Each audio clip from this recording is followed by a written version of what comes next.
மாநில ஜிஎஸ்டி பிரிவு அதிகாரிகள் மேற்கொண்ட ஆவண தணிக்கையின் போது தமிழ்நாட்டிலேயே அதிகப்படியாக தூத்துக்குடி மாவட்டம், ஏரல், திருச்செந்தூர், உடன்குடி ஆகிய பகுதிகளில் வணிகர்கள் சிலர் தினமும் 5 டன் அளவுக்கு மேல் சீனி மூட்டைகளை தொடர்ந்து கொள்முதல் செய்து வருவது தெரிய வந்தது.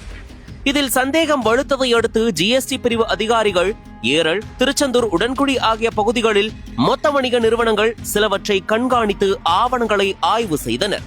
அப்போது டன் கணக்கில் சீனி மூட்டைகள் கருப்பட்டி உற்பத்தியாளர்களுக்கு விற்பனை செய்திருப்பது தெரிய வந்தது.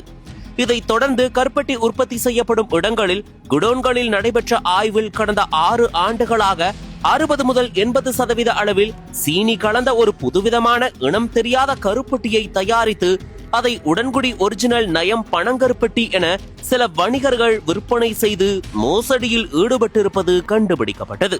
இதையடுத்து உடன்குடி சுற்றுவட்டார பகுதியை சேர்ந்த கருப்பட்டி வியாபாரிகள் 6 பேருக்கு திருநெல்வேலி மண்டல ஜிஎஸ்டி இணை ஆணையரால் ரூபாய் 38 கோடி அபராதம் விதிக்கப்பட்டுள்ளது. தற்போது அந்த தொகையை வசூலிக்கும் தீவிர நடவடிக்கையில் மாநில வணிக வரித்துறை ஜிஎஸ்டி அதிகாரிகள் ஈடுபட்டு வருகின்றனர்.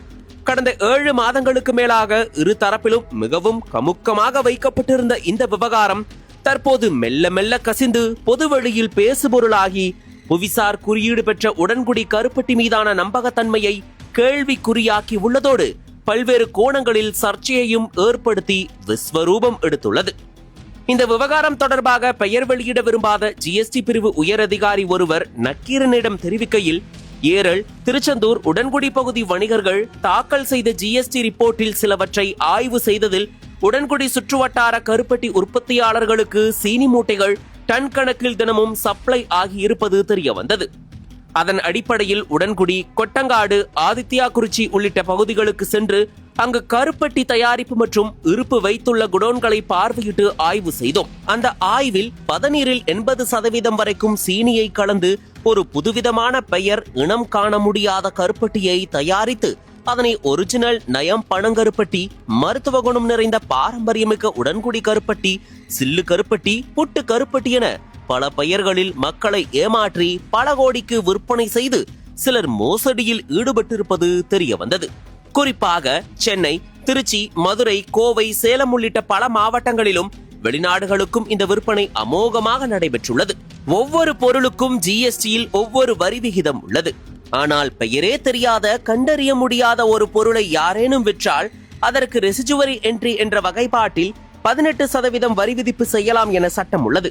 அதன்படி அந்த ஆய்வின் முடிவில் 80% சீனி கலந்து தயாரித்து விற்பனை செய்வது கருப்பட்டி கிடையாது என்பதால் அதை செய்த உடன்குடி சுற்றுவட்டார பகுதியை சேர்ந்த Arun traders, PSK traders, NR traders, AS Athiban traders, Senthur traders மற்றும் சந்திரசேகர் ஆகிய 6 கருப்பட்டி மொத்த வியாபாரிகளுக்கு ஒரு புதுவிதமான இனம் காண முடியாத கருப்பட்டி விற்ற வகைக்கு என வரி ஏய்ப்பு, அபராதம், வட்டி என மொத்தம் 38 கோடி ரூபாய் அபராதம் விதித்து உத்தரவிடப்பட்டுள்ளது. பனை மரத்தின் பதநீரை மட்டுமே மூலப்பொருளாக வைத்து தயாரிக்கப்பட்டு ஓலை பெட்டிகளில் உதிரியாக வைத்து விற்கப்படும் பனங்கருப்பட்டிக்கு ஜிஎஸ்டி வரி கிடையாது. ஆனால் வணிக நிறுவனங்களில் பேக்கிங் செய்யப்பட்ட பாக்கெட்டுகளில் விற்கப்படும் பனங்கருப்பட்டிகளுக்கு 5% ஜிஎஸ்டி வரி உண்டு.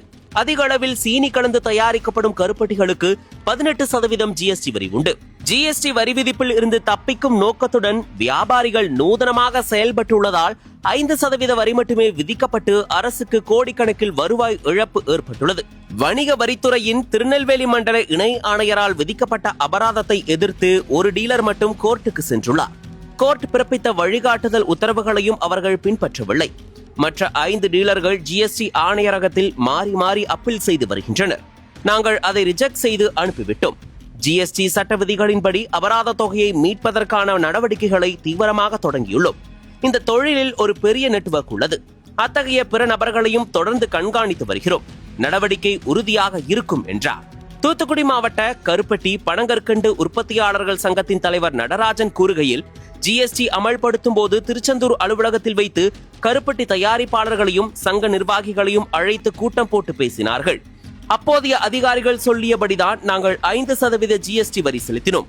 ஒவ்வொரு காலகட்டத்திலும் முறையாக ஜிஎஸ்டி கணக்கை சமர்ப்பித்துள்ளோம். அப்போதெல்லாம் அதிகாரிகள் ஒன்றும் சொல்லவில்லை. ஆனால் 5 வருடங்கள் 6 வருடங்கள் கழித்து இப்போது திடீரென வந்து 18% ஜிஎஸ்டி வரி செலுத்த வேண்டும் என சொல்கிறார்கள். ஆரம்ப காலத்திலேயே 18% ஜிஎஸ்டி வரி செலுத்த வேண்டும் என தெரிவித்து இருந்தால் மக்களிடம் அந்த வரி விகிதப்படியே விற்பனை செய்து அதை நாங்கள் செலுத்தி இருப்போம். எங்களைப் போல் நிறைய பேர் பெரிய பெரிய அளவில் இந்த தொழிலில் இருக்கிறார்கள். ஆனால் எங்களில் சிலருக்கு மட்டும் நோட்டீஸ் அனுப்புவது ஏன் என்று தெரியவில்லை. கருப்பட்டியை மதிப்பு கூட்டப்பட்ட பொருளாக உற்பத்தி செய்து குறைந்த விலையில் மக்களுக்கு விற்பனை செய்து உள்ளோம். நாங்கள் வணிக நிறுவனங்களிடமும் மக்களிடமும் 18% GST வரி என விற்கவில்லை. 5% GST வீதம் தான் விற்பனை செய்துள்ளோம். அதைத்தான் அரசுக்கும் செலுத்தியுள்ளோம். உணவு பாதுகாப்பு துறையில் இருந்து பலமுறை வந்து கருப்பட்டி பனங்கற்கண்டு ஆய்வுக்கு எடுத்து சென்றுள்ளார்கள்.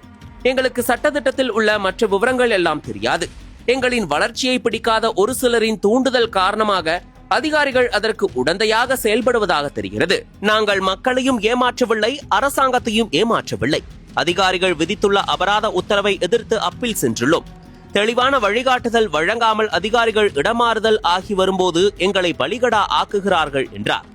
உடன்குடியை சேர்ந்த பனை தொழில் ஆர்வலர் காமராஜ் கூறுகையில், புவிசார் குறியீடு பெற்ற உடன்குடி பனங்கருப்பட்டியின் நற்பெயருக்கு களங்கம் விளைவிக்கும் செயல்களில் பலர் ஈடுபட்டு வருகின்றனர். கலப்பட பனங்கருப்பட்டி தயாரிப்பு மற்றும் விற்பனை செய்பவர்கள் மீது அரசு நிர்வாகம் கடுமையான நடவடிக்கை எடுக்க வேண்டும். மருத்துவ குணம் கொண்ட பாரம்பரிய உணவுப் பொருளான பனங்கருப்பட்டிக்கும் சீனி கலந்து தயாரிக்கப்படும் கருப்பட்டிக்கும் அதன் வடிவத்தில் வெவ்வேறு வித்தியாசத்தை புகுத்த அரசு நடவடிக்கை எடுக்க வேண்டும். சீனி கலந்த கருப்பட்டிக்கு தனி அடையாள குறியீடு மற்றும் லேபிள் கட்டாயப்படுத்த வேண்டும். கனிம வளத்தை சுரண்டும் மாஃபியாக்கள் போல கருப்பட்டி தொழிலிலும் சில மாஃபியாக்கள் உள்ளனர். அவர்கள் கோடி கோடியாக கொள்ளையடிக்கவோ சட்ட விதிகளில் புகுந்து தப்பிக்கவோ அரசோ நீதிமன்றமோ உடந்தையாகி விடக்கூடாது என்றார். விஸ்வரூபம் எடுத்துள்ள உடன்குடி போலி பனங்கருப்பட்டி விவகாரத்தில் வணிகர்களுக்கு ஒருபுறம் இன்னல், அரசுக்கு வருவாய் இழப்பு என்பதையெல்லாம் தாண்டி தேசிய நெடுஞ்சாலைகள் முதல் குக்கிராமங்கள் வரை ஊருக்கு ஊர் பரவியுள்ள கருப்பட்டி காப்பி, கருப்பட்டி அல்வா, கருப்பட்டி கடலை மிட்டாய், கருப்பட்டி கோதுமை, பணியாரம் என கருப்பட்டி சம்பந்தப்பட்ட விதவிதமான உணவுப் பொருட்களை அதிக விலை கொடுத்து வாங்கி அதை மருந்தாகவும் ஆரோக்கியமான உணவுப் பொருளாகவும் நம்பி உட்கொள்ளும் மக்களை இந்த விவகாரம் அதிர்ச்சி அடைய வைத்துள்ளது. இதில் விடை தெரியாத, விடை பெறாத பல கேள்விகள் இரு தரப்பிலும் நீடிப்பதால் புகழ்பெற்ற உடன்குடி பனங்கருப்பட்டியின் நம்பகத்தன்மை அவநம்பிக்கையில் வந்து நிற்கிறது.